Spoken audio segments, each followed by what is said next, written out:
Hello and welcome to Bangalore International Centre's very own podcast, BIC Talks.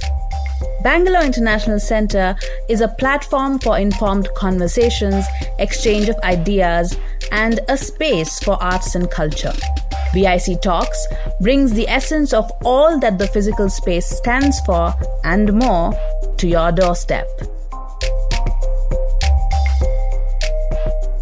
The greatest and the most powerful private corporation the world has ever seen is not from the 20th century or the 21st century, but the title still firmly remains with the East India Company, a joint stock company founded in the year 1600 in London.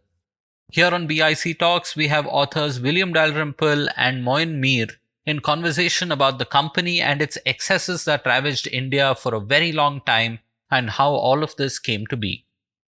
William Dalrymple's most recent book is The Anarchy, the East India Company, Corporate Violence and the Pillage of an Empire. Moin Mir has written Surat, Fall of a Port, Rise of a Prince. This episode is an edited live stream from a BIC Streams event which took place on the 1st of December. If you wish to attend such sessions live, please visit bangaloreinternationalcentre.org and sign up for the newsletter. With that, I'll hand things over to Indira Brunner Chandrasekhar, who will be introducing the discussion and the organizers. So what a very special event. A conversation between William Dalrymple and Moin Mir that has been arranged by the International Music and Arts Society in collaboration with the Bangalore International Centre. My name is Indira Brunner Chandrasekhar, and may I welcome you on behalf of both organizations. I'm happy and proud to be associated with both the BIC as a member of its programming committee, apart from having been a loyal member of the audience for many years, and with the IMAS, on whose advisory committee I sit. Since this is an IMAS event, I'll just take a moment to say a little bit about the organization. The IMAS was established in the mid-1970s by Rani Vijaya Devi at the suggestion of her brother, Sri Jayachamraj, the Maharaja of Mysore. The Maharaja's recent centenary celebrations have served to remind the public of the deep love and commitment he had to music, both Western and Carnatic, and his patronage of the arts. The IMAS, inspired by that Wadiyar legacy, curates and presents music and art of the highest quality to a Bangalore, and now in COVID times, an extended audience. I have a particular connection with the society because my mother, Ila Chandrasekhar, was its founding vice president, along with Jeannie Kharas, and Rani Vijaya Devi, of course, was the president.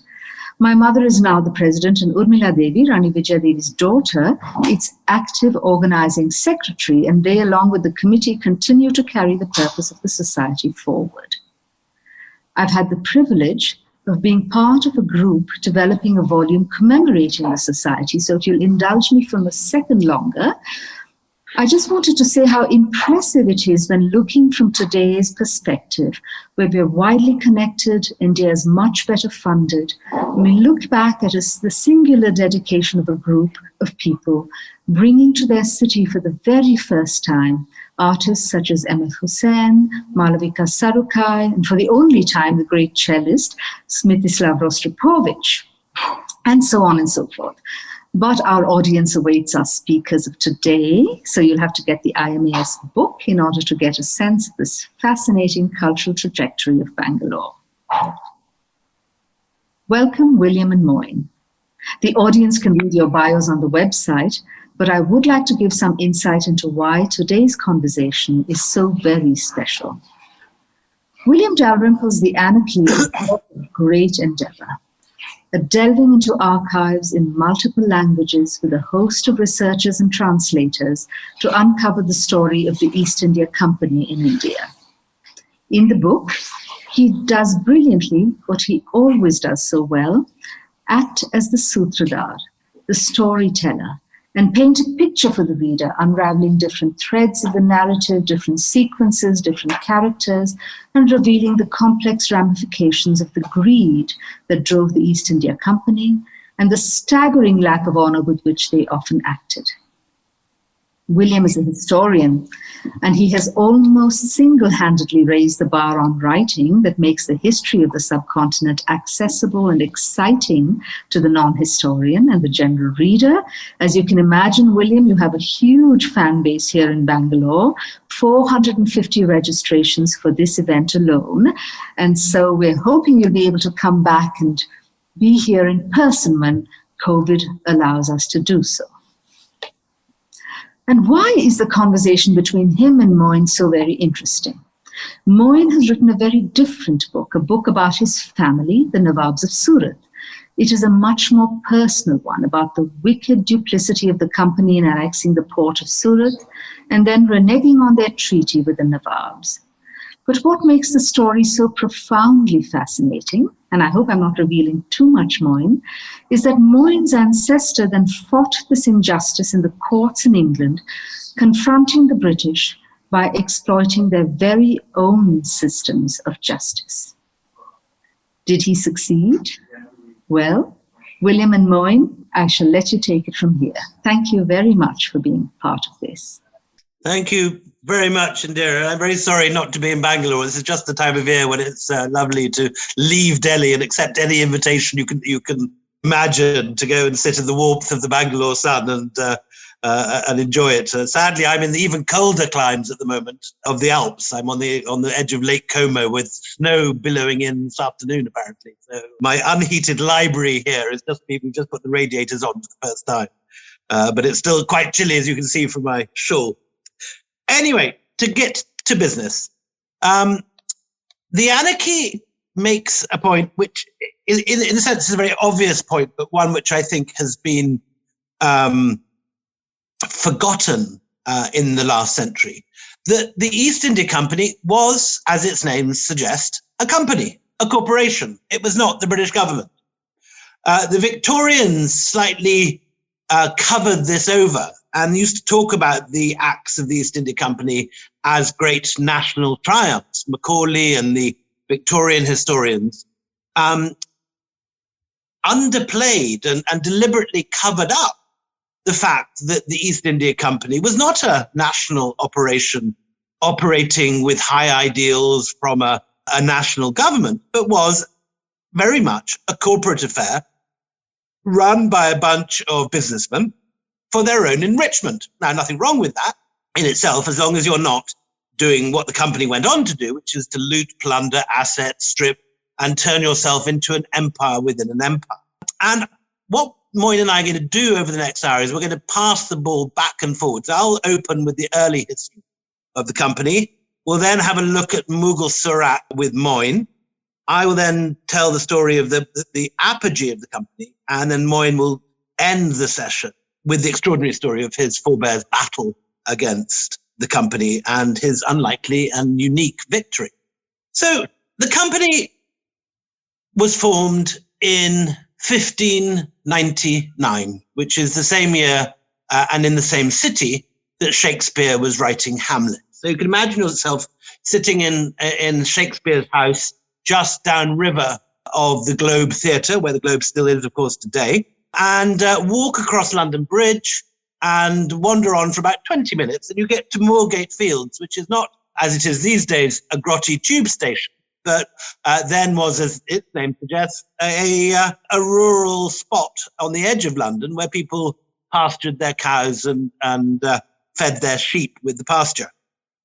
And in the middle of these Moorgate Fields was the hall, the Founders' Hall, where a man called Sir Thomas Smythe in September 1599 called for meeting of potential investors of what he called the London Company of Merchants trading with the East Indies. And initially it was aimed at the East Indies, not India. The first voyage of the company was aimed at the island of Run, which is off the coast of Indonesia, a small island of no great significance today, but in the 16th century of enormous importance as the world's only source of nutmeg. And these spices, which today we take for granted, the pepper in our pepper grinders on any table anywhere in the world, it's such an unremarkable condiment that we don't barely look at it when we sit down at dinner. These were high luxury items in the West in the 17th century. And Smythe, who had called this meeting, had already made a fortune importing pepper and other spices, but did it with a vehicle called the Levant Company, which, as its name suggests, traded not with India, but with the Levant, with Venice, Aleppo, and Cairo. And he'd made a small fortune from this, buying spices basically from Arab merchants who'd bought it from Indian merchants who'd bought it from Indonesian merchants. At each stage, there was a markup. And all this world was shattered when the Dutch, who had just shaken off the lordship of the Spanish and formed their own nation and invented very ingenious new methods of banking and so on, when they realized you could just sail around the Cape of Good Hope, go straight to Indonesia yourself, buy the product directly from the producers and sell it much fresher and much cheaper without any middlemen in Europe, making a fortune. And the Dutch had done this very successfully in 1598. So in 1599, Smythe says, well, if they can do it, we can too. And off they sail. And his crew are almost entirely ex-Caribbean pirates. This is the great age of the real-life Johnny Depps and all the Pirates of the Caribbean stories. But this was when Elizabethan England was making money raiding Portuguese and Spanish treasure ships, which were passing the gold and silver of the Aztecs and Incas and other Native American peoples, was being moved in great quantity to Spain and Portugal at this period. And English sailors such as Drake and Raleigh used to raid these ships at great profit and bring some of it back to Britain. Smythe recruits a crew of some of these guys, they sail off, and just as they're reaching Indonesia, they see a Portuguese ship, exactly the sort that they're all used to raiding. So what do? They just board it, and they take all the pepper from the hold of the Portuguese ship, shove it in their own hold, and sail back home again, where they sell the pepper for £1 million, which in Elizabethan times is a vast quantity of money. And the company gets off to a good start. It makes lots of money, but it never really manages to get dominance over the Dutch, because the Dutch have got the much better banking systems, better ships, more money to operate with. And by the 1640s, the company basically gives up. They have a battle with the Dutch, which they lose, and there's a swap. The British get a small muddy island in the Hudson River called Manhattan, which obviously turns out to be a rather good deal in the long term, but was not considered so at the time, while the Dutch are basically handed over complete dominance of the spice trade. And the East India Company, like a failed startup that it was, has to think again and scratch its head. Well, how is it going to make money? And what it does instead is that it decides to trade in textiles. And the world's best source of textiles in this period was the Mogul Empire. Because 1640, of course, is exactly the period when the Shah Jahan is on the throne, the Taj Mahal is being built, and that great Mughal aesthetic, which produced such beautiful miniatures and buildings, also had a input into the textile trade. And suddenly, India is producing vast quantities of textiles, beautiful hangings, beautiful embroideries, fabulous silks, but also really good quality, simple cotton produced at a quality and with the quantity that no one else can manage and at a price no one else can manage. So the Brits come into the picture as a corporation trading in textiles, largely in the longer run with Bengal, but the initial point of contact where the first company ship docks is none other than Moin's ancestral city of Surat. So over to you, Moin, for the next. Thank you, Willie. That's such an incredible, start and pace to the talk. And as Willie said, that the East India Company began its enterprise, if you wish, in India, and a lot of people know that it began its enterprise in India as a trading outfit, and they landed in Surat with Sir Thomas Roe petitioning Jahangir to be allowed to trade from the port of Surat. Now, it's important to understand, what Surat was back then. And we had a city which is absolutely bursting with cosmopolitan energy. A vast number of traders are there. You've got the Baghdadi Jews, the Chalabi Turks, the local Jains, Hindus, Muslims, the Khojas, the Boras, the Portuguese, as Willie spoke about. All of them enmeshed together in this incredible city that even Leo Tolstoy writes about and expresses a desire to visit because some of the businessmen or the traders have gone and spoken to him about Surat being this fabulous city on the banks of the river Tapti. And Leo Tolstoy expresses his wish to visit Surat. It never really came to fruition, but that's the nature of Surat at that point in time. It found itself at the confluence point because it is at the mouth of the Tapti and it is opening up into the Arabian Sea.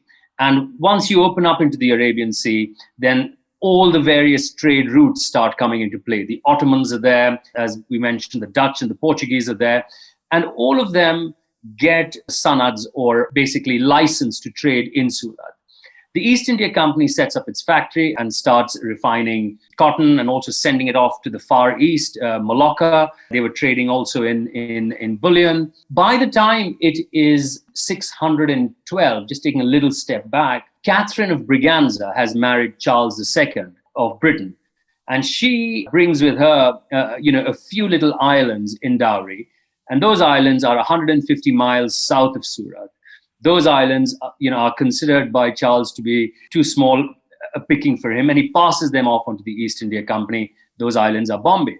At the time, Bombay, Bumbye. That's right. The Brits don't have a clue where this is. I think it's somewhere off the coast of Brazil initially. Anyway, exactly. Sorry. It's so strategically located, and the East India Company is constantly pushing at controlling that peninsular strip of 150 miles north and south of Surat, because it literally is the heartbeat of sorts for maritime trade in India. And Surat has become the symbol of maritime might of India. Nevertheless, as time passes, I think it's 1688, I'm just referring to my book, that the East India Company moves its headquarters in trading from Surat to Bombay, but still managing to keep a large number of ships, particularly warships that were docking on the banks of the Tapti. Let's cut to 1707 when Aurangzeb, who is the last of the mighty Mughals, dies. And with his death, India plunges into absolute anarchy, Willie's book, because every prince raises a banner of revolt. He wants his independence. The Mogul Empire is weak. It's collapsing.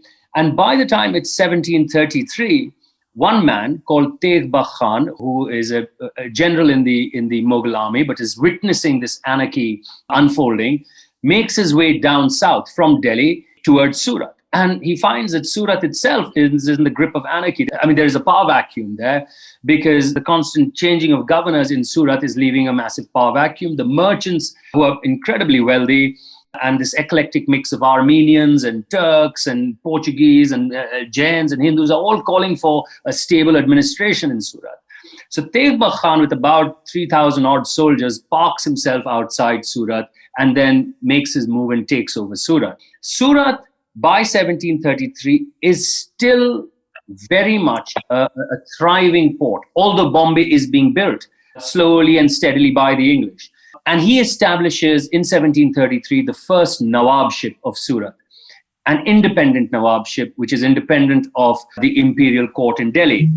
Tegh Khan is a fierce kind of a character, and he identifies the East India Companies as foreigners and who are a genuine threat to Surat and the western coast. And he does all kinds of things. He raises taxes of the East India Company in Surat on all the goods that they are taking out of India. The East India Company refused to pay the tax. They put a blockade in Surat. Tegh Khan goes after them. There's a reasonable skirmish of sorts off the coast of Surat. And this is the first time an independent Nawab of Surat engages in open warfare with the East India Company. But he doesn't have the might of the East India Company Navy, and he takes some massive casualties. A truce is struck, and Tegh Khan strikes a deal with Damaji Gaikwad of Baroda to ensure that the East India Company does not really have any power in Surat in terms of administration. And as long as that kind of understanding between Damaji Gaikwad and Tegh Khan would hold, the East India Company would be kept at bay. And so that's felt.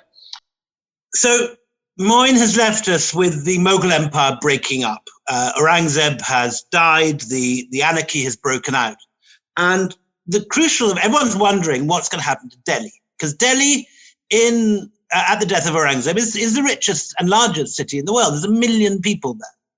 And for all the decadence of the Mughal Empire, for all the revolts by the Marathas, by the Jats in the Doab, and by the Sikhs in the Punjab, it is still an incredibly rich city. And everyone wonders, is it going to be the Marathas that are going to get their hands on all this? Is it going to be the Jats? Is it going to be the Sikhs? In the end, rather gallingly for all three, it's none of those. It's someone quite unexpected who leapfrogs in from Persia, namely Nadir Shah. Now, Nadir Shah is a peculiarly unpleasant warlord, a man of humble birth, son of a furrier who made hats, who turned out to be a military genius, rose up the Persian military system, eventually performed what we today would call a military coup, got rid of the Safavids, took over Persia for himself, and then in order to get money to fight his real enemies, who were the Turks and the Russians, he decides to raid India. He never wants to conquer India, has no intention of replacing the Mughals. He just wants the cash. And that's what he gets. He comes in with his new gizmo, which is something called the Swivel Gun, which Delhi. It's an enormous big jezail, a thing that's halfway between a rifle and a cannon. But it can be cradled on a sort of tripod on a horse's neck, if you connect it up with this thing that Nadir Shah basically invents. And these are the equivalent of the first battle tanks, because they have armor-piercing bullets right the way through fully armored Mughal cavalrymen and probably the man in the rank behind him too. And the Mughals have got nothing. I don't know about this. They're very conservative in their warfare. And when Nadir Shah comes in and takes on just 160,000 of these guys with swivel guns, take on 1.5 million Mughals who are all crammed into a camp in Karnal, all fighting with each other, with all the kind of girls from Khan Market in their Dior sunglasses coming up to watch the fun. It's a classic confrontation between a kind of amateur army full of sort of spibs and sunglasses, if you like, against the real professional hard men from Persia. And they make mincemeat of the Mughals. Nadir Shah invites Muhammad Shah Rangila, who's like the least warlike Mughal in history. He's got a cross-dressing character who likes listening to, he's a great musician, introduces the sitar from quite enlightened. Punjabi folk. Muhammad Shah, quite enlightened. Let's give him a bit of that. But definitely not a man you'd want to lead you into battle. No, Moin. definitely not. Agree with that. Muhammad Shah goes with his musicians and dancing girls to dinner with Nadir Shah, and then he's arrested. His bodyguard is disarmed and he's taken prisoner. And Nadir Shah rides with Muhammad Shah into Delhi, where they proceed to loot the city. 6 weeks later, they leave with the Kohinoor, the Daryanur, and 8,000 wagons full of loot, including the famous Peacock Throne. And the whole lot is just shipped back to Herat on the Afghan-Persian border, where Nadir Shah basically fills the fort there with all the gold and jewels. Everything that's been looted by the Mughals from South and Central India is in turn looted by Nadir Shah and just taken up to Afghanistan. And it's like that is the moment the Mughal Empire ends, simply because there's no money left to pay the soldiers, there's no money left to pay the civil service, and you could as well take a large mirror and throw it out the window, watch it shatter. That's what happens to India. Jodhpur, Jaipur, Mysore, Hyderabad, the Marathas, the Gaikwads, all these different factions, the little Punjabi hill states, the great Rajas of Mysore, we should say, this August company, and all these others break off and start their own little states. And so you move from a world which, for better or worse, was one enormous state with 4 million men under arms in an army, to a world of 300 or 400 states, all with tiny little armies. And the people who benefit from this are two East India companies. The French East India Company and the East India Company of Britain, now based in Calcutta. And instantly, the balance of power moves from the cavalry, which have dominated warfare for centuries, to the new infantry troops armed with these muskets. They will, before the French and the English have the run of the subcontinent, can really defeat anyone that comes and picks a fight with them. And the first guy who does come to fight with them is Siraj ud-Dawla. And he goes in, he takes Calcutta, imprisons a few of the survivors in a small military prison. Enough die, and it's enough of an atrocity to be a casus belli. And the bad news for Siraj ud-Dawla is that the day the news reaches Madras, so does a man called Robert Clive, who's come in with a new task force from Britain. And these are government troops, Marines, rather than East India Company troops, because Britain is about to go to war with France, and the company has persuaded the government uniquely to lend them some British government troops to fight against the French. But the French aren't there. There's been a mess of intelligence. French fleet that the British thought was going to India was actually heading for Canada to fight in the wars that are fictionalized in The Last of the Mohicans. If you can think of Daniel Day-Lewis leaping over sort of waterfalls with pretty girls at the Canadian-American border, that's where the action is at this point. And this fleet has arrived with nothing to do in Madras. So Clive says, right, we're going off to get Suraj Uddaula. And that's what happened. They take back Calcutta. They then destroy the French headquarters at Chandanagar. And at that moment, just when they're about to head back to Madras, a letter arrives from Murshidabad. And the man that's written it is a man called the Jagat Seth. He is a Mawari banker. Not just a Mawari banker, but kind of the Mawari banker. He's like the Rothschild of Mogul India. He's made a fortune shipping tax money around the country with a sort of hundi note system, and runs the mint in most of the Mogul Empire and is hugely rich. He put Suraj Uddaula's grandfather on the throne in the previous palace coup, and now he writes to Clive saying, we've got to get rid of this guy Suraj. He's a pain in the ass, and he keeps making me make loans I don't want to do. I have an offer for you. I will pay you £2 million if you get rid of him, and I will pay the company £2 million for the loan of their troops. So Clive, without even thinking about it, just says yes, marches north, defeats Suraj Uddaula, not through any great valor of his own, but because the opposition general, Mir Jafar, was also in the pay of the Mawaris. Cool. So at the Battle of Plassey, Clive helps himself to the Murshidabad treasury, and suddenly you find that the East India Company has moved from being a trading company, trading in textiles, to a territorial power. And 8 years later, at the Battle of Buxar, the company defeats not just the Mughal Emperor Shah Alam, but his main general, Shuja-ud-Dawla of Awadh, and the new Nawab of Bengal. And at the end of the Battle of Buxar, suddenly the company realizes that it controls the whole of North India. They hadn't particularly set out to do it, but they're very pleased to have it. They're particularly pleased to have all the assets. And being a company only interested in profit, they immediately asset strip the country. They rape, loot, and pillage. And where there had been 1 million incredibly profitable weavers working away in northern India, the company just basically strangles the goose that has laid the golden egg. And by 1770, when a famine breaks out, 5 million Bengalis die. And the company doesn't even bother setting up a soup kitchen. It doesn't think of itself as a government. It thinks of itself just as a profit-making vehicle for its shareholders. And the company, shortly after that, in 1774, because of the famine, because there's no revenues coming in, goes bankrupt and has to go to the British government to be bailed out. And in 1774, you get this deal between the British government and the company, which for the first time brings the government into the picture. Up to now, it's been libertarian free capitalism in its most naked and greedy form. Now it is what I suppose today we would call a public-private partnership.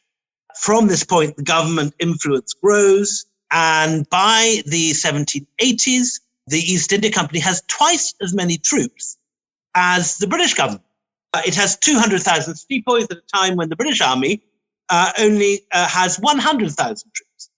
It has now begun growing opium in Bihar, which it's selling in China.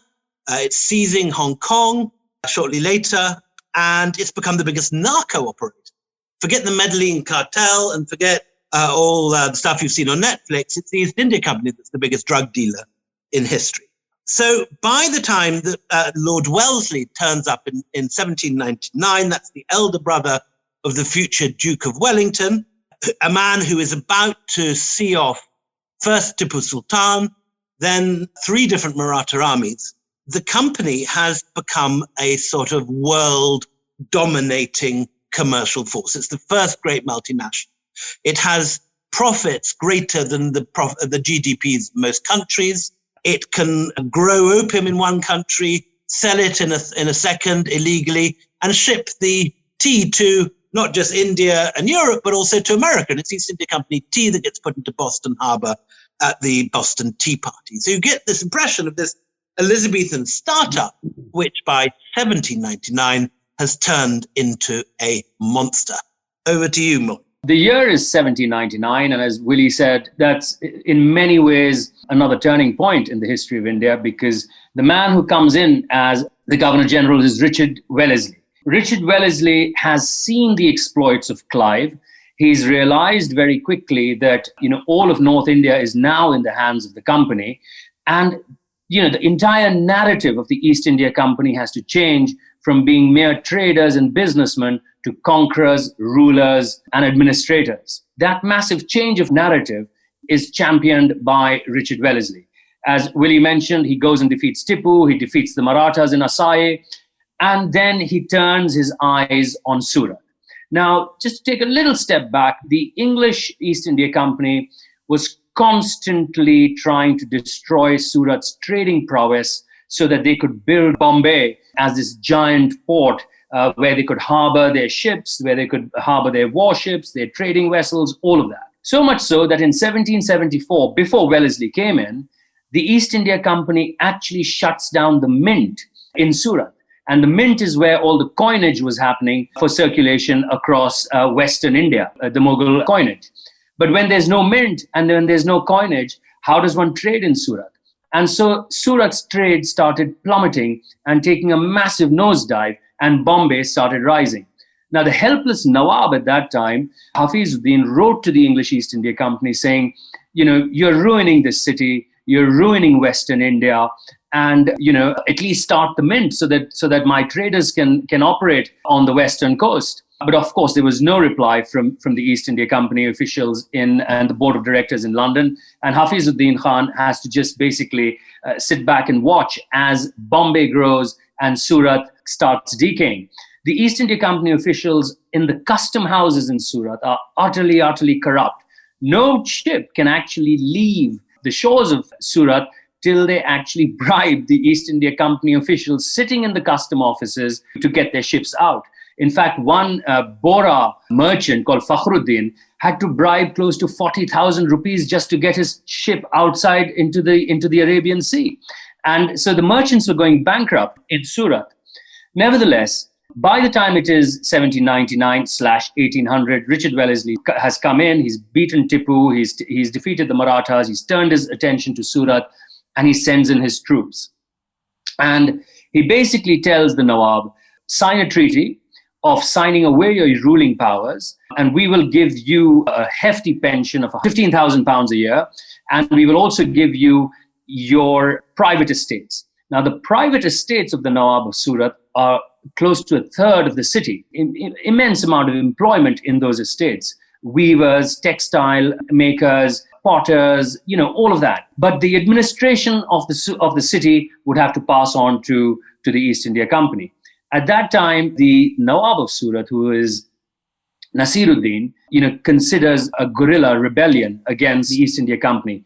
But his ministers prevail upon him and say, listen, look at what fate the Marathas have met.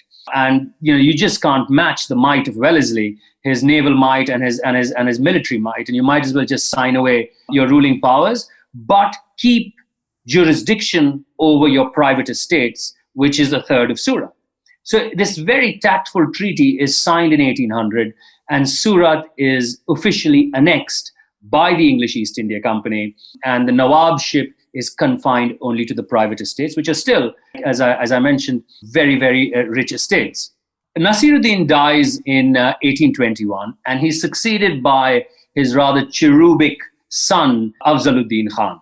Now, Afzaluddin Khan is quite a character. He loves his wine. He's an opium addict. He knows that he doesn't have the responsibilities of ruling Surat because, the East India Company has taken it away. So he's given to leisure and pleasure. But there is a lurking fear in Afzaluddin Khan because the estates are still very wealthy. They constitute close to 7 palaces, parks the size of Regent's Park here in London, and mango orchards, all of that, textile mills. And so he's worried that what would happen after him. And the reason he's worried is because he has just one surviving child, and that's a daughter. And, the rumblings are there in the East India Company machinery of not accepting female succession. It's not yet official in terms of the doctrine of lapse, but the murmurings are there. And so a very warm-hearted and very affable and a very lovable Afzaluddin Khan is worried, and he starts looking out for a male successor. Back in those days, the East India Company did not, the East India Company, adoption was not necessarily allowed by the company. But Afzaluddin looks at two Mughal princes from Delhi who he invites, his daughter would choose, one of them. Both of them are opium addicts, and they're found in the opium dens of their supposedly to-be father-in-law. And Afzaluddin Khan sees the reflection of himself in these two Mughal princes and sends them back. He then turns his attention to Kathiawar. Now, Kathiawar is also known as Saurashtra, which basically means 100 states. Sau means 100, Rashtra means states. And it's dotted, the entire landscape of Kathiawar is dotted with tiny, tiny princes. Some of them have 20 villages, some have 50 villages, some of them just have 4 villages, but they're all, little independent princes. And he identifies one tiny state there called Kamadhiya, because the Darbar, or the ruler of that state, has made a name for himself. He's fought these dacoits that have been descending down from Balochistan into Kathiawar and wreaking havoc there. And so this prince called Jafar Ali Khan aligns himself with the Gaikwad of Baroda and wages war against these infested dacoits. And so he's created his name for himself. He's a 17-year-old man, young prince. And Afzaluddin sends a proposal for adopting Jafar Ali Khan as his son. It's accepted. Jafar Ali Khan is legally adopted by Afzaluddin as his adopted son and official heir.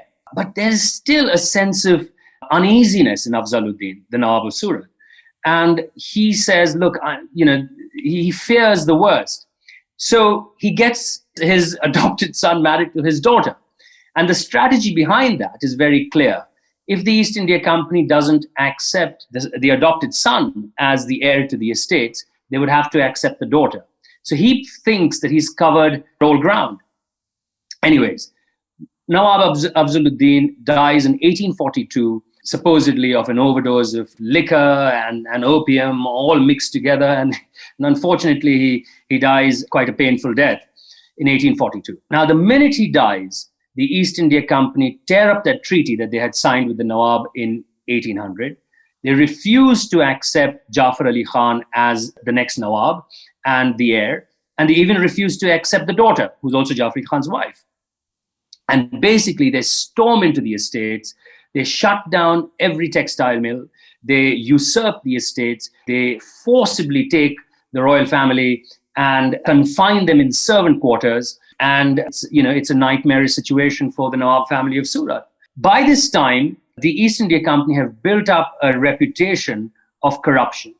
And they put up those estates that they have usurped illegally for public auction, which basically means they would be taking kickbacks from the auction and filling their own coffers and leaving the heirs of the Nawab of Surat to the brink of destitution. As luck would have it, Jafar Ali Khan, from his marriage with the princess of Surat, once again has no male heir. He just has 2 daughters. And this leads the East India Company to even turn their attention to his tiny principality of Kamadhiya in Kathiawar. And a notice is sent that because you don't have a son, Kamadhiya too is going to be annexed. So you can imagine the plight of this young prince. He's lost Surat, and now there's a threat of losing this tiny principality of Kamadhiya in Kathiawar. He has only 2 daughters, and worse of all, his wife is now suffering from galloping tuberculosis. So he's left with no choice but to take on the East India Company. And he does something quite unique. In 1844, he voyages to England, backed by some funds that he gets by mortgaging a few of his lands in Kamadhiya before the East India Company can take it over. And he lands up in England in 1844. And the minute he lands in Victorian England, there's an enormous amount of press coverage about him. He's in his early 20s. He's dressed in these incredible Indian robes, turban, jewels, etc. And he tries to get traction by meeting influential lawmakers in Britain, members of parliament, as well as lawyers. And the initial euphoria around this Indian prince is such that he's invited to operas and he's invited to, all kinds of balls and all of that. And he creates quite a stir. But the minute they realize that this is a bigger game that he's after, and he's looking at canvassing and lobbying support against the East India Company's judgment of public auctioning off the estates in Surat, which are now in such a dire circumstance that there is massive scale unemployment in a third of Surat. But the minute the movers and shakers in the political establishment of Britain realize that this is what his real cause is, they turn cold. And he doesn't get enough traction for 9 months that he's in Britain. He's created, he's a headline grabber in the newspapers, but nothing to show in terms of any meeting. Finally, he gets a meeting with the chairman of the East India Company, and he puts his case forward, detailing the stripping of the estates, the absolute poverty-like conditions that his daughters are now living in, literally in servants' quarters. But he doesn't get anywhere even with the chairman. And he has to return back to India empty-handed. The minute he returns to India, the officials in the East India Company have been waiting for his return, and they very quickly pass a legislation in Bombay High Court saying that their decision on Surat estates is final, and there will be no further hearing of his case, which basically means he would not be able to get justice in India. So for 9 years, Jafar Ali Khan lives the life of a Sufi ascetic roaming in the forests of Kathiawar, meeting peers and spending time, understanding the philosophy of life and all of that. And he's basically a wandering prince in the middle of the forest. After much soul searching, one creditor makes him an offer where he mortgages his village of Kamadhiya and the surrounding villages that were there completely to get cash to go back and fight the East India Company, go back to England. In the interim, his wife has died and his 2 daughters are with him. He leaves his daughters under the care of his mother, and he takes on the second voyage to Britain in 1853, this time determined to take the East India Company to the courts. It so happens that in a chance meeting at the Royal Ascot, which are the most famous, and it's a lodestar event of, in Britain's social calendar, Mir Jafar Ali Khan happens to be sitting in a box that is next to Queen Victoria and Prince Albert. At that time, Victoria is developing a real interest in India. She's not yet Empress of India, but she knows about the murmurings of the operations of the East India Company are reaching her ears. And Mir Jafar Ali Khan gets an opportunity to express his case and put his case forward to Queen Victoria and Prince Albert. Now, Albert is utterly moved, and he introduces Jafar Ali Khan to his own personal Solicitor General, who decides to take on Jafar Ali Khan's case in the Houses of Parliament. And this is the first time that a bill would be tabled in the Houses of Parliament in Britain for the reinstatement of the rights of an Indian prince.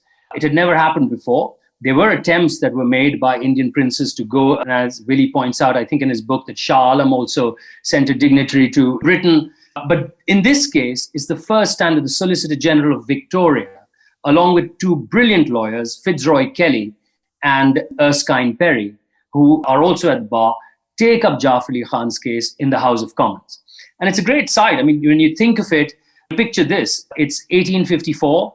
An Indian prince dressed in these incredible robes with his 3 fantastic lawyers enters the House of Commons to table a bill called the Nawab of Surat Treaty Bill, which is going to be bitterly fought in the House of Commons before it even gets to be heard. And the reason is because the House of Commons is an utterly divided house, and it reflects how Britain stood at that time. The East India Company is so powerful that its stakeholders are MPs, are members of parliament sitting in the House of Commons, and they choose to fight this bill. Nevertheless, to cut the long story short, there are 4 nerve-wracking sessions where the Speaker of the House prevents the bill from being read. And it is only on the 4th occasion when Sir Richard Bethel, who's the Solicitor General of the Queen, threatens the East India Company members of Parliament with direct Crown intervention. And I don't know how that could have happened, but nevertheless, that's what he threatens in the House of Commons. And it's a passionate, heated debate where, Sir Richard Bethel appeals to the goodness of Britain and he appeals to the justice of Britain on behalf of the wronged Indian prince, that the bill actually gets a hearing. And after immense lobbying, when the results are read and the bill is taken to vote, it's an astonishing feat. Out of 240 odd MPs, 218 vote in favor of Jafar Ali Khan and the Nawab of Surat treaty bill, and the balance vote against. So it's an overwhelming victory for the Indian in the Houses of Commons. I've done a fair bit of research, and I've not been able to find a single instance where an Indian prince is able to take this matter so deep into the Houses of Parliament, where he could get a bill tabled and passed at the height of empire.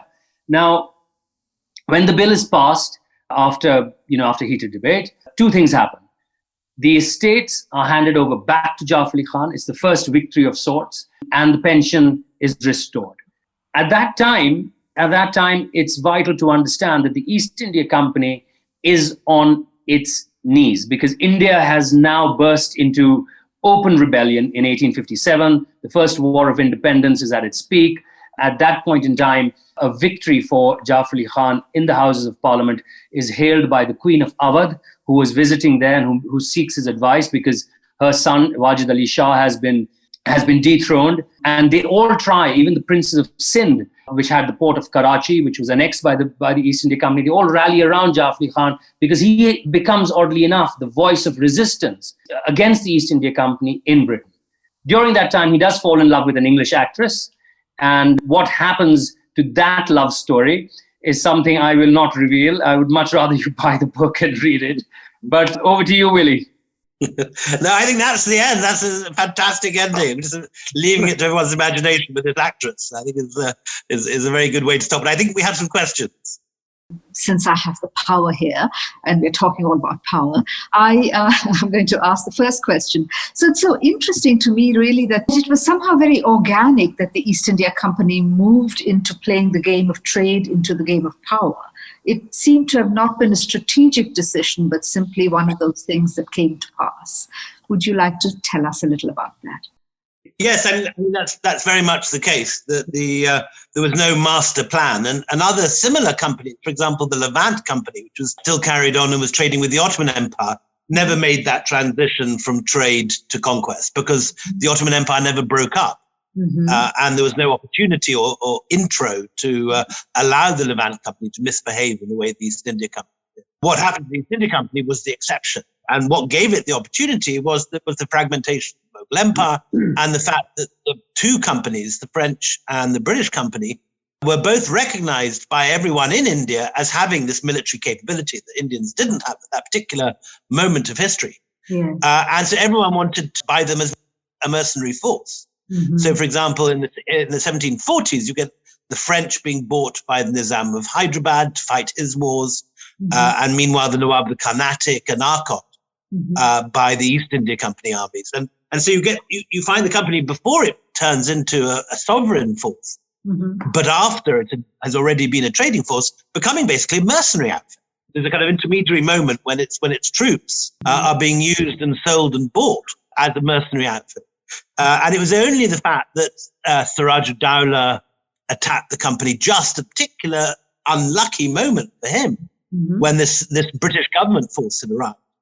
And then the second bit of bad luck, that he'd fallen out with Jagat Seth, who had £1 million in his back pocket, or rather 4, to offer the company in Clive to dethrone Siraj ud-Dawla. So those two accidents gave the company their idea, but for which it's easy to imagine that, the Marathas may have taken over, Tipu could have taken over. But your family has, of course, the opposite story, doesn't it? Your family, in a sense, got back into the palace thanks to the company who dethroned Tipu. Yes, not my family per se, but Urmila's family. Yes, that still causes hackles to rise here. There are people who don't want you to even recognize Tipu or, celebrate his many worthy characteristics. And it still causes a lot of passion. Of course, tied in with current politics, which skews everything and makes it all quite irrational. So. And in a sense, both sides are right, because in peace, he was a very imaginative and strategic thinker. He took on the company in a way that no one else did. He introduced silk farming. He was actually, in peacetime, extremely generous and liberal to his Hindu subjects. But it's also true that in war, he was a monster. Yeah. He was famous, even by the standards of the time, for unnecessary executions and torture, for mistreating prisoners, and for mass conversions of both Kogi Christians and Hindus if they fought against him and lost. So both visions of Tipu, he was the freedom fighter, he was the innovative ruler, he was a remarkable leader in peace, he was also a monster in war and a bigot and a tyrant who did convert people to Islam. So and somehow, in a sense, we all want history to be black and white. We want heroes and villains. And Tipu doesn't fit into that. He's both a hero and a villain. Yes, and an opportunist in some ways. He made use of what was happening then, what would serve him then. We have a question about the Bengal trade. Yes, so basically interested in the East India Company's connection to Calcutta and Bengal, and why did they even move to Calcutta is a question. So they didn't initially start in Calcutta. They started in Surat, in Moin territory, then Bombay and Madras. Calcutta was the last place they went to, but they went there because, contrary to the situation today, when, of course, we don't think of either West Bengal or Bangladesh as being particularly rich areas today. We think, I suppose, Punjab and Maharashtra as the place where the money is, and Bangalore. But in 18th century India, it was Bengal that was rich. Why was it rich? Because of the textile trade. There were 1 million weavers. And again, when we think of the Mughals, Bollywood has sort of conditioned us to think of sort of people lying on divans, dropping mangoes into the mouths of pretty girls and playing with pigeons. But the reason that they had all that money and could build the Taj and everything was that they were riding the crest of the moment in history when India exported more and had a larger share of world GDP than any other moment in history, or certainly since classical antiquity. And in the 1720s, I think, is the moment when, according to Angus Madison's figures, India overtakes China as the world's leading manufacturer. It's only happened twice in history. But one of those moments is this point. So the company realizes this, and it makes its money not by making textile, not by creating anything, but by shipping. So they buy the textiles in India and they ship it around the rest of the world. And the cotton was really grown in India, of course, but was also traded into India. Isn't that correct? So I don't know about traded into India, but certainly cotton had been an Indian export since antiquity. There is cotton even in Indus Valley excavations, and it was an important part of the trade with Rome. So yes, it was a very important part of 18th century Indian trade. So the company exports so much Bengali cotton to Mexico that you get deindustrialization in Mexico. And I said, it's not stuff they're making, it's just stuff they're buying in Bengal, they're sourcing, shoving onto their ships and shipping it around and selling it elsewhere. I had a question for Moin. All of this material that you looked at, was it stored in Surat? Were you in England that you found their research material? How much of it is sort of family history, how much of it is recorded, and then of course you have what happened in the House of Commons in England. So I was curious about how you did your research. All three, Indira. A lot of the academic research, which is about Surat as a city, was done at the Asiatic Library in Bombay, as well as in Surat when I visited the castle there.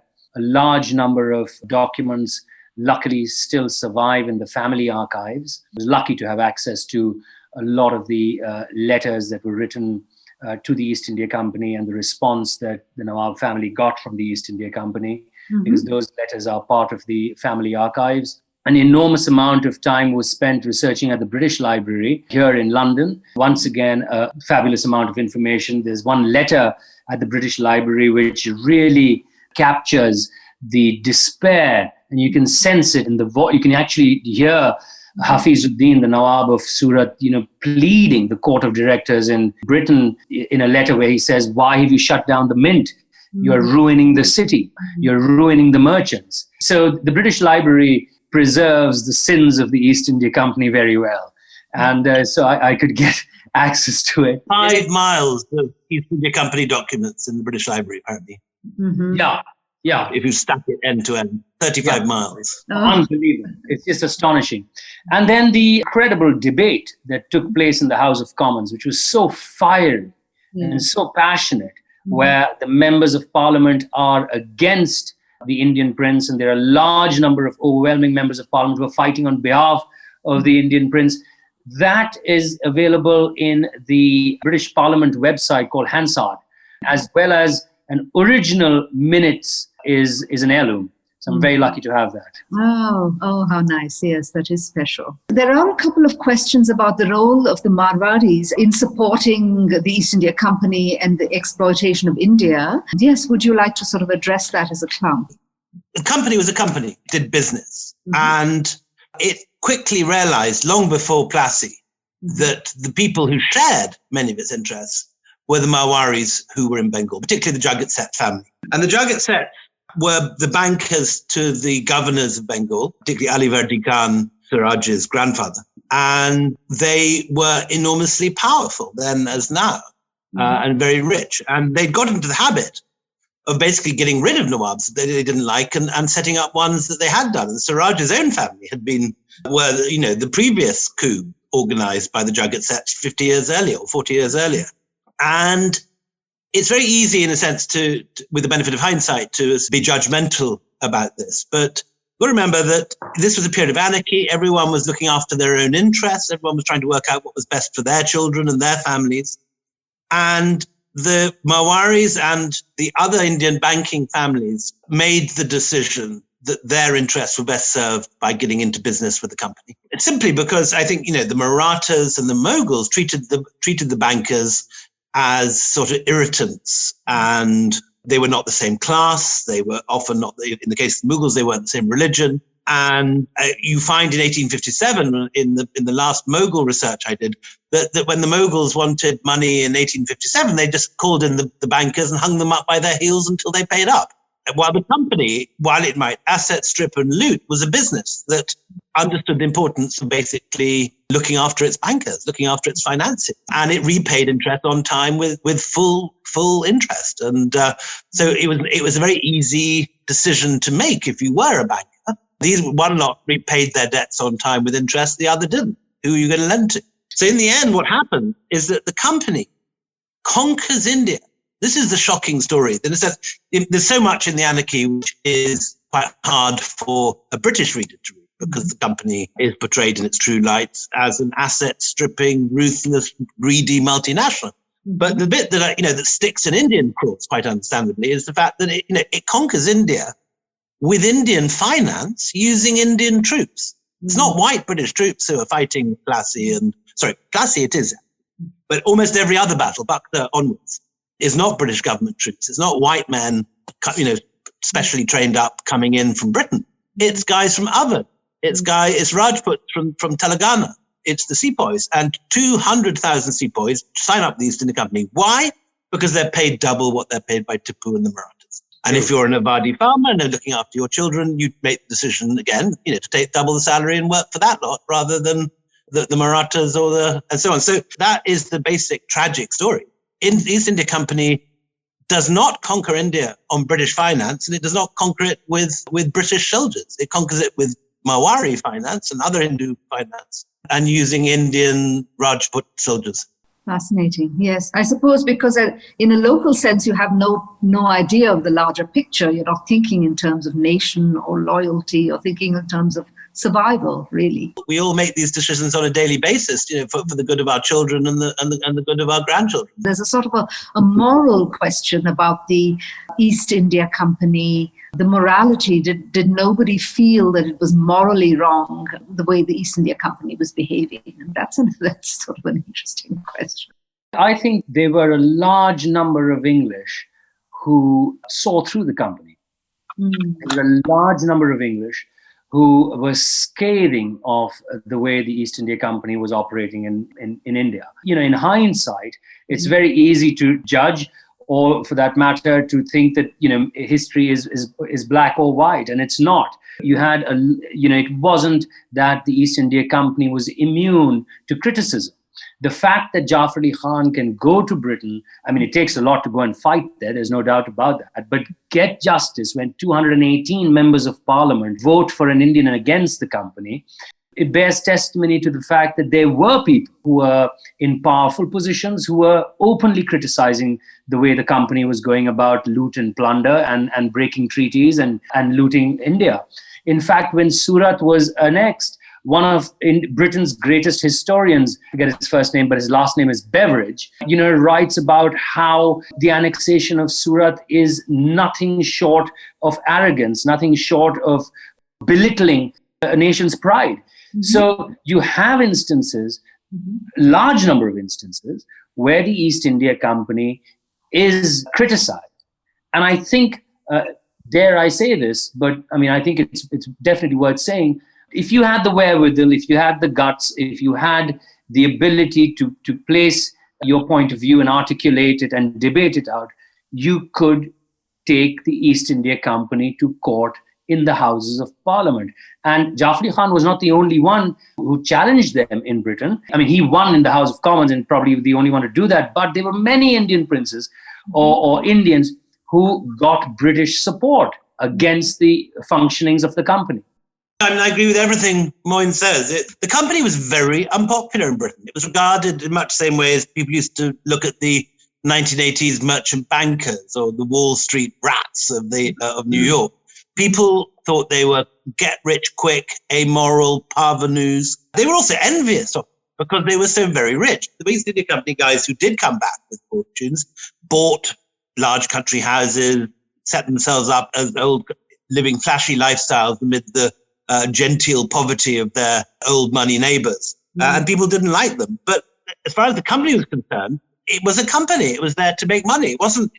The one thing that's quite nice about the company is it doesn't have the hypocrisy of the Victorian Raj, which was also about exploitation, but which pretended to be about civilization.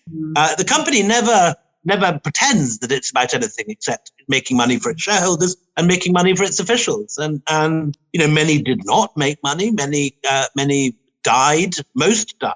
2/3 of East India Company officers who arrived age 16, because that was the age when you had to be recruited, never made it back.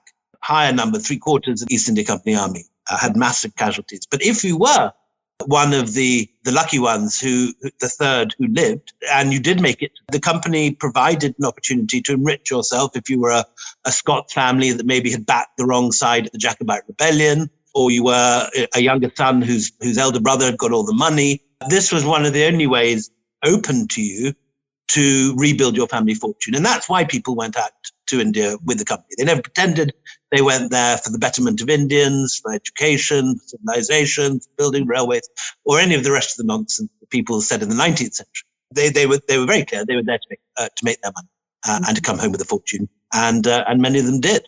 And the company moved Britain from being a peripheral country on the edge of Europe, poorer than the Portuguese, the Spanish, the Italians, the French, to being the richest country in Europe and providing, in a sense, the seed finance, which then creates the which finally pushes Britain into the first place during the 19th century. The other source of money in the 18th century, of course, was the slave trade and the Caribbean plantations. So you had a choice, basically. If you were a younger son wanting to make some money, you could join the slave trade and go out to the Caribbean and run plantations, or you could go out to India and asset strip and loot India. And those were the two best options. Well, from looting and morality and survival, back to romance, Urmila asks, and maybe this should be our final question, when did the diamond cutting trade start in Surat, and did it play a part in its wealth at the time of the East India Company? Diamond cutting does not really play a part in Surat during the time of the East India Company. It actually starts much later. Surat becomes the textile capital of India first, which is towards the close of the 1800s and the beginning of the 1900s. But diamond cutting, and I actually finished my book off with that, diamond cutting actually kicks off only towards the mid-1900s. And today, close to 80% of the world's diamonds are cut and polished in Surat, which is absolutely astonishing. And it bears testimony to the fabric of that city. It bears testimony to who the Suratis actually are. They are businessmen, they are traders. They have been at the forefront of business and trade for centuries, way before the East India Company, way before the Mughals, way before the Sultans of Gujarat. It's in their DNA. And it's absolutely astonishing that from nowhere, literally from nowhere, diamond cutting and diamond polishing becomes the heartbeat of Surat's industry. Within a matter of just 70 odd years. It actually starts sometime, if I'm not mistaken, it picks up towards the 1950s. That's when it really starts, kicking in. And today, think about it, 80% of the world's diamonds are cut and polished in Surat. The interesting thing is that the Moguls didn't like their diamonds cut at all. They liked them in the raw. They would occasionally smooth off a surface or so on. But most Mughal diamonds were left uncut or only with a very basic rose cut, as it's called, at that period. And the fashion for cut stones, diamond cutting, it's disputed and there are many different claimants. But I think scholars tend to agree that it was either in Venice or Amsterdam that modern diamond cutting really gets going. And it's only in the 18th century. So when the Koh-i-Noor comes to England from Dulip Singh to the East India Company to Queen Victoria, it arrives basically uncut. And when it's put on in the Royal in the Great Exhibition, the British are very disappointed because they're used to their diamonds being shiny by then, and the Koh-i-Noor is not. The Koh-i-Noor is just a big lump of glass as far as British observers look at it. So famously, Albert then gets it cut against advice because it's a flawed diamond, and it's never a good idea to cut flawed diamonds, and it loses 56% of its weight in that cut. So what you see today in the Tower of London, a mere fragment of the enormous stone that was worn on Nadir Shah, Ahmed Shah's, Ranjit Singh's arms, and before that in the Peacock Throne. Extraordinary. Well, we'll just have to all start excavating and looking for those bits of the Koh-i-Noor. Yeah. It's a very good question. What happened to the bits that got? Bizarrely, my wife has got a fragment from in her family. It hasn't gone to her; it's gone to her sister's family. But what's the big South African stone that is the biggest diamond in the world? I can't remember its name. Anyway, the one that is displayed beside the Koh-i-Noor, and rather disappointingly is sort of 10 times the size. One goes to see the famous Koh-i-Noor, and then there's this much bigger diamond sitting next to it that's the size of a rugby ball rather than the size of a goose egg. And my wife's family actually have a fragment of that because her grandfather was involved in the cutting in South Africa. So there were fragments of that stone which circulated. Where are the fragments of the Koh-i-Noor? There's a basis for a novel or an investigation. Yes, absolutely. Wonderful. What a wonderful session. I think it's really been fabulous having both of you. And each time I listen to you, William, I learn so much. It's fascinating and I love listening to you. Thank you, dear. Thank you. And Moin, what a wonderful, wonderful presentation of such an extraordinary story. It's great having the two of you together. Doing an event with more than Moin. We become a double act over lockdown and it's always fun. So thank you, Moin. Thank you, Willie. Thank you, Indira. Thank you both. Thank you on behalf of both the BIC and the International Music and Arts Society. So grateful to have you next time in person, I hope. Look forward to your next books, and everybody in the audience must certainly get themselves copies of the books. They're both fabulous. Thank you. Thank you. Thank you. Thank you for listening in till the end. Please share this episode with a friend on social media, WhatsApp, or anywhere else. It would mean the world to us. And in case you're listening via iTunes or Apple Podcasts, please leave us a rating and a review. Subscribe to BIC Talks on email or your favorite podcast app and don't miss out on future episodes. This episode of BIC Talks has Gaurav Krishna as our sound engineer with support from S. Sarvanaraj and Lekha Naidu. And the accompanying episode artwork was made by Chandni Venkataraman. Thank you for listening to this episode of BIC Talks. This podcast can be accessed on our website, bangaloreinternationalcentre.org, as well as on any of your favorite podcast platforms. Tune in for new episodes every week, and do subscribe to our YouTube channel and follow our Facebook, Twitter, and Instagram pages to stay informed on our latest updates.